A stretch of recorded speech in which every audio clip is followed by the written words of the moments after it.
set. Now, you may also want to troubleshoot your connection. So if you look down in the bottom right-hand corner, it has kilobytes per second, and it's green. And so if I have my kilobytes per second set to 2,500 or 3,000 or whatever it is, if my stream is broadcasting at that rate, it's going to show green. All the way to the left on this menu of the bottom, you're going to see dropped frames. And this will tell you if frames are dropped because your connection is not fast enough. So here's what you want to keep in mind. The information at the bottom tells you that your connection is good or bad. The kilobytes per second being green means we're good. We are broadcasting fast enough for the settings that I have set.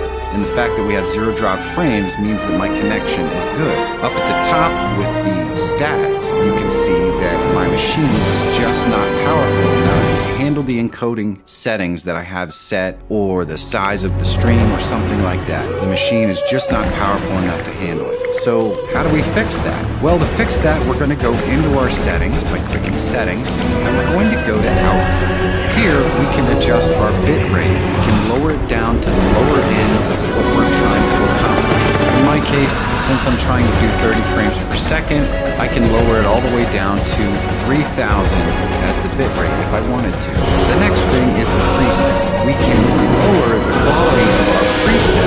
And what adjusting the preset will do is if you set it lower, yes, the quality of the video will be lower, but your machine will be able to handle the encoding much easier. So like I said, this is a balancing. You should also turn off look ahead and psycho-visual tuning if you're having any problems at all with the stats on the top end of your screen.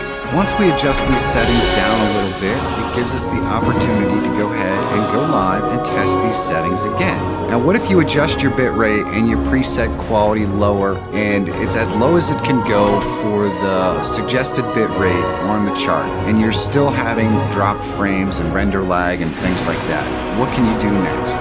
Well, what we do to resolve this problem now that we've gotten to this stage is we have to come to grips with the fact that our machine just isn't powerful enough to broadcast at the resolution that we want to broadcast in. And live streaming machine. In fact, all of the troubleshooting footage I filmed on here, I did it on my Mac because it's really easy to overload a Mac when you're live streaming. Whereas my PC wouldn't sweat a single moment doing the exact same thing, even though statistically it should be a less powerful machine. So just keep that in mind. If you're using a Mac, you may struggle with this whole process because they're just not set up to encode on the chipset while you're live streaming and be able to do all of the other things that you're doing while you're live streaming. It struggles. Now you have all the information you need to optimize your live stream.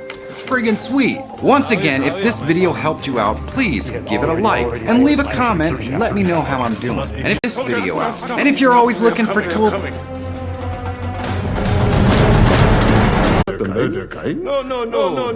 Family blood. Marriage blood. Has your daughter considered the proposal from my son? Il Prinzo! My fellow player! Hey! Yes.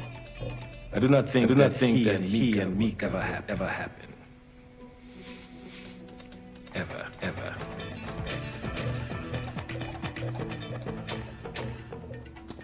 There is Popoto, my daughter. Perhaps your son can be. But you don't have one. The shame must be unbearable. As a man, as a king, without an heir, with a north side. Thank you for your visit, General.